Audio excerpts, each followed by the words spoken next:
Hello everybody, how are you today and welcome to my channel. Bertemu lagi bersama Tuan Julendon Vlog. Kali ini kita akan membahas tentang identitas trigonometri. Jadi kalau dalam manusia itu kita punya identitas seperti nama, alamat, tempat tanggal lahir dan sebagainya. Kalau dalam trigonometri itu kita juga punya identitas, tapi identitasnya bukan seperti manusia yang nama, alamat, tempat tanggal lahir, dan sebagainya.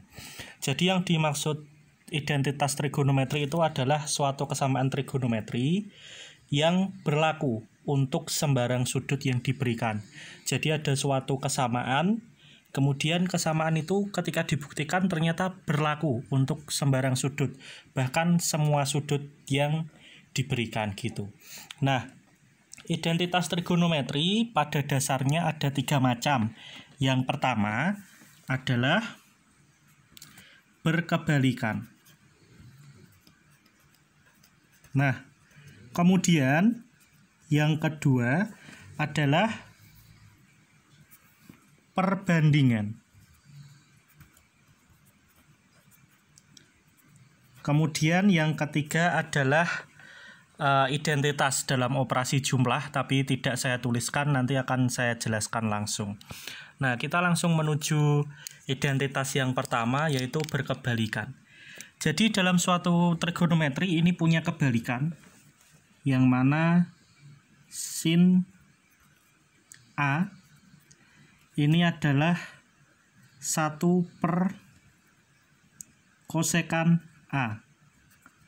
Nah, ini kita tahu sendiri bahwa kosekan A itu adalah kebalikan dari sin A, atau 1 per sin A.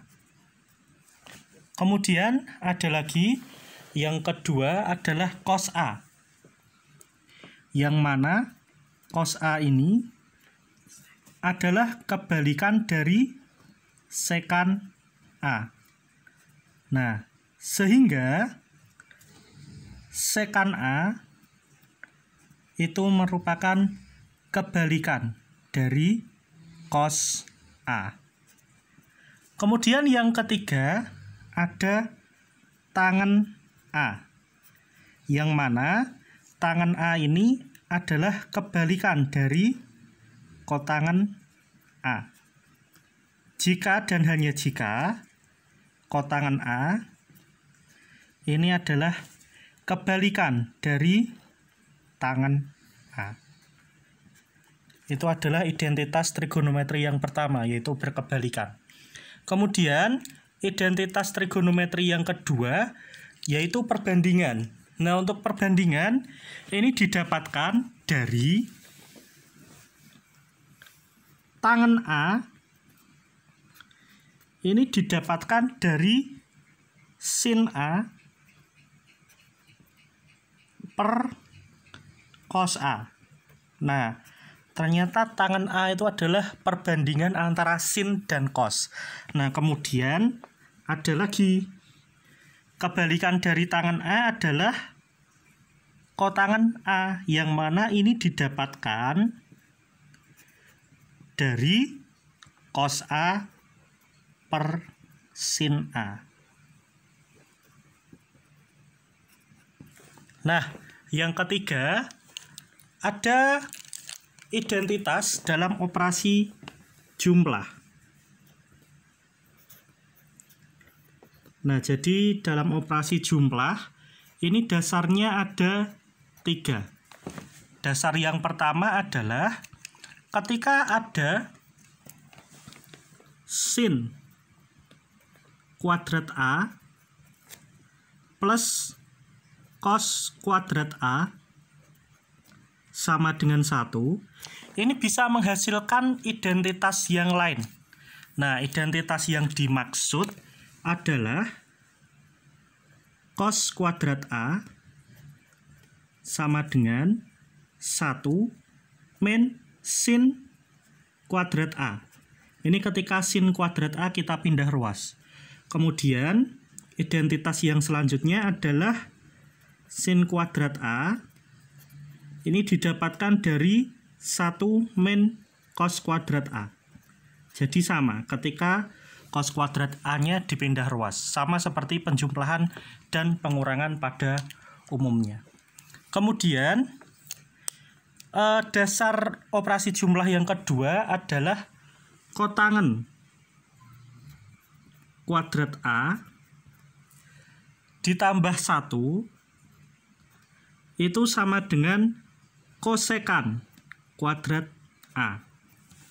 Nah, sehingga untuk mendapatkan kotangen kuadrat A,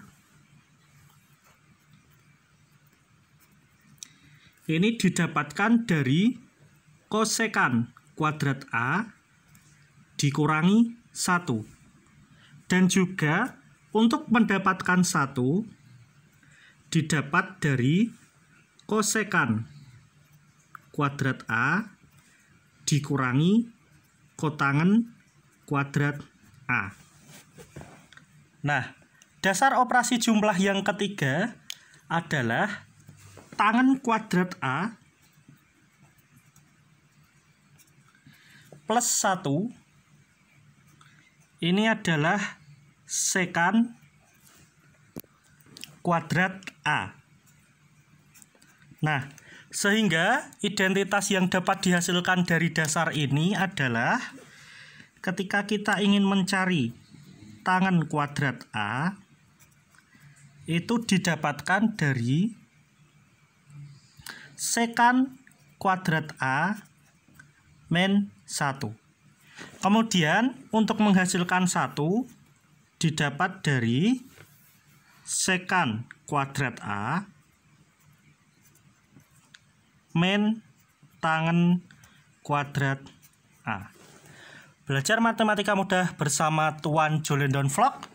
Itu dulu pembelajaran dari Tuan Jolendon Vlog tentang identitas trigonometri. Jangan lupa like, comment, share, and subscribe video ini. Kalau sudah subscribe, jangan lupa nyalakan tombol loncengnya supaya tidak ketinggalan kalau ada video terbaru dari Tuan Jolendon Vlog. Kami dari Tuan Jolendon Vlog undur diri. Selamat belajar, semoga ilmunya bermanfaat untuk kalian semua. Dan salam EduMed.